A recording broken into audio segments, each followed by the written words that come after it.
ബംഗളൂരുവിൽ നിന്ന് മലപ്പുറത്തേക്ക് വിൽക്കാൻ കൊണ്ടുവന്ന 50 ഗ്രാം MDMA മലപ്പുറം പോലീസ് പിടിച്ചെടുത്തു. വെള്ളില കോഴിപ്പറമ്പിലെ വീട്ടിൽ നടത്തിയ പരിശോധനയിലാണ് MDMA കണ്ടെത്തിയത്. വലിയ പീടിയേക്കൽ സൈഫുദ്ദീനെ പോലീസ് അറസ്റ്റ് ചെയ്തു.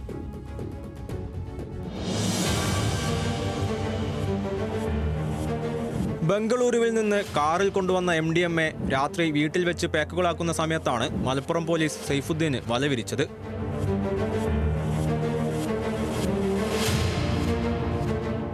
കസ്റ്റഡിയിലെടുത്ത സൈഫുദ്ദീനെ പോലീസ് വിശദമായി ചോദ്യം ചെയ്തു.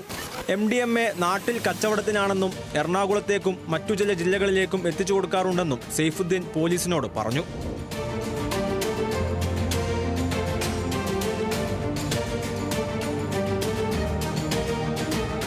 ലഹരി കച്ചവട സംഘത്തിലെ പ്രധാന കണ്ണികളെക്കുറിച്ച് ചില സൂചനകൾ മലപ്പുറം പോലീസിന് ലഭിച്ചിട്ടുണ്ട്.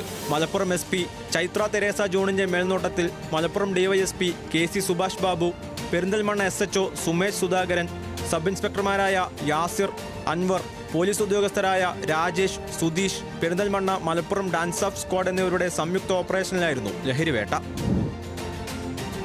ന്യൂസ് മലയാളം, മലപ്പുറം.